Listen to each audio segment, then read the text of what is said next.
Merrick Garland has basically flown through his confirmation hearings. You know, he had to report on the Durham investigation, which nobody cares about except for some dead enders on the Republican side. But all well and good. And Javier Becerra may be in for a little bit of rockiness because I would imagine at least part of it is he is. In the past, at least, vocalized support for Medicare for all. I'm not sure what the other reasons would be, but so Neera Tanden, there's a slight dilemma, it seems to me. It's not dramatic. I don't want to overstate this, but I don't think that Neera Tanden should we should legitimize the reason that she's been overly partisan in her tweeting, because that could open up the door to taking out somebody that we might like in the future. I don't know who it would be, but I mean, if, I don't know, there are, me, me, but I'm thinking politicians like Rashida Tlaib, maybe, I mean, I just, that to me seems like a lame reason to do it. But if we do get somebody better, which it seems like it's possible now. I've seen two names floated, both Gene Sperling, who was reported by Politico, and the American Prospect. Yeah. And if I can find my sheet here. And let me just add, though, just to your point about how we don't want to open the door,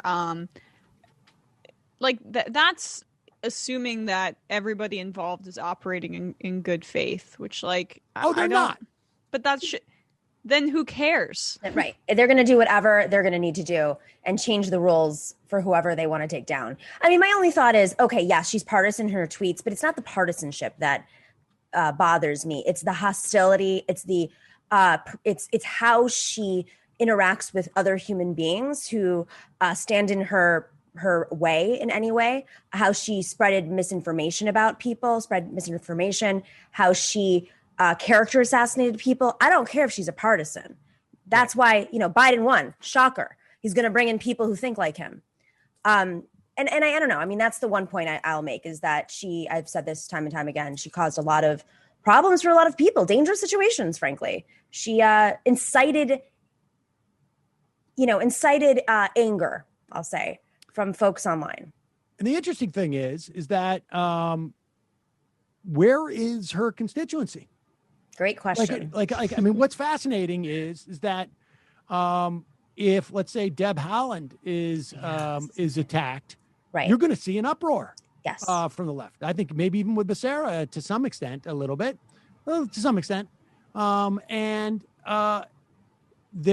think there was some sort of what I read as sort of lip service from some people saying oh, this is wrong. They shouldn't do Joe Manchin shouldn't do this. Joe Manchin wants that, incidentally. Joe Manchin wants Democrats to say Joe Manchin is being unreasonable or I can't believe he's going to shoot down a Joe Biden nominee. I mean, that's why he's doing it. Yeah, it's perfect. This is the perfect scenario in my view, right? She doesn't get the nomination, she doesn't get rewarded for her behavior, and then she can be the sacrificial lamb for Joe Manchin to go back to his constituents and be this guy, this weird, specific kind of politician that he wants to be. So then he'll vote for the $1.9 trillion stimulus deal potentially, and then boom, this is a good scenario, I think. Well, there's two names I've seen floated. One is Gene Sperling, who has supposedly, changed his stripes since the days of the Clinton administration. The other is Shalonda Young, who is a staffer, and I don't know anything about her. I don't either. So those are the two names. One, Axios is reporting that. The Sperling was reported by Politico and American Prospect, I should say. It's the dynamic with Manchin's so fascinating because I'm of the belief that Schumer can wrangle him, and he's just waiting for the moment when he does. And it just shows that Neera's just not worth it to them. Yes. But also, I mean, you asked about her constituency. Her constituents, her major constituency are the Clintons. And I think they're the only people who ever go to bat for her. And this was probably them going to bat for her and them handing her something, knowing very well. I mean, she's pissed off so many people, and even people that she didn't piss off. There are folks who don't like her on the inside. They deal with her. They dealt with her at CAP because of the Clintonian complex. And I just think that at this point, we all know folks who are in the Biden world who like roll their eyes at her. So no one's going to go to bat for her because ultimately, what I don't understand is they knew this though. So why did they do it? Why not? Are they willing to take that loss? So Sam, Sam made this point, right? You can make it better than me because it's your point. But when she was nominated, it did feel like you give one. You give one, I guess I use the story I give is, when I used to write scripts for networks, I'd always throw in a scene or two so that they could cut something and so I could say no to the other things that they wanted to cut. And I didn't really care about that scene. In fact, I wrote it to be cut. And I have a feeling like every administration, look, you don't want the Republicans are not going to go around, and Joe Manchin, for that matter, doesn't want to vote for every single nominee. He doesn't want to do that because he wants to be able to maintain that he was a maverick. So he wants to sink at least one. Maybe he sinks two. Hopefully, I don't know who that second one would be, but he wants to sink one. This gives him that opportunity. And like Emma says, maybe, the administration is like, all right, you get a free one, Joe. This is yours. Yeah. But how great, if he does it to Deb Haaland, it's not a great look to suddenly sink two women of color. Exactly. So I don't think he's going to do a Deb Haaland because of that. Yeah, I don't think so either. And yeah, I just, and last point on her is a lot is talked about the tweeting, but let's just remember that, before she came into power, Center for American Progress was a different organization, and she kind of ruined it and also made it a lot more corrupt than it was before. Not that it was some angel in DC at that time, but she took money from everywhere she could get it and didn't really care where. And I think that should concern people in terms of somebody getting rewarded for that kind of behavior in government. And to a large extent, a lot of think tanks are that way, but Neera definitely made CAP more that way. It was a campaign mechanism, in my opinion. I don't think it was ever something that was, publishing anything profound the way that, even if it's problematic, some of these other think tanks do.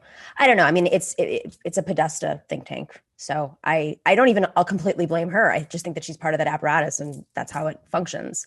But my question is afterwards, though, where does she go? What are they going to put her in? Because she was a sacrificial lamb. What will she be ultimately rewarded with, knowing very well she may not get it? And that I'm more afraid of, frankly. Yeah, we'll see. Colin, from you're saying that she may end up in the administration in some other capacity that we don't particularly care for. Maybe she runs some other new venture that we haven't even thought of at this point. She's not going away. She's young. I don't really have a ton of faith in her competence, to be honest with you, so I'm not that worried. Without Clinton. Oh, Emma, you're so young. You think competence is a bar to success in this country? Excuse me. Well, yeah, my point is just that without, full Clinton backing and maybe with this public embarrassment, perhaps she's a little more neutered. All right. Well, she's close to Kamala Harris, so I don't think she's going away anytime soon. Oh, competence is not a bar. Incompetence has never been a bar to success in any endeavor. If only. As far as I can tell. It's the inverse. Well, again, speaking of Joe Manchin, that guy's not bright. No. Or he is. Well, I don't know. Look, Alex Perrine wrote a piece, and I think maybe we'll have him on this weekend, Friday. He wrote a piece weeks ago. Maybe it was a month and a half ago. Don't worry about Joe Manchin. Worry about the centrists. Joe Manchin has his playlet, but it's not terribly complicated. And he has his narrative that he has to build. And I think it's fairly straightforward. It's like, I'm a maverick. Here's proof. I sunk near a tendon. And 100%. And I voted for COVID. And I put up an amendment to cut the minimum wage to 11. But it failed. You know, Yeah. I mean, I hope that's what the, you know, so. Well, again, like I'm just, and we can button it up soon, but I just want to make this point in terms of just, how Lieberman was like leading the opposition from the center to, Obama back in the day. Lieberman was there to represent the insurance industry, to represent Wall Street, and those interests are a lot more concrete and less malleable than Manchin's personal branding exercise. Yeah. And so he's not as much of a foe as even someone like maybe Mark Warner might be, and like someone who Lieberman was in the past. So you can really, there are many different avenues for Manchin to achieve the image he's trying to portray. And so that gives wiggle room as opposed to when, Obama was facing up against the Lieberman types who are there to represent and be a firewall for a specific industry. I think that's exactly right. The one thing, though, is it makes it harder because you can't go after their interests. I mean, he has some interests, obviously, and that's a reflection of how he votes. But you don't know where his North Star is, in other words. Well, it's like when they sent down Harris to West Virginia, Vice President comes into West Virginia, that has a big impact, right? Yeah. I mean, it's a small state, and particularly, obviously when the governor, supports the checks. I mean, that turned him around very quickly.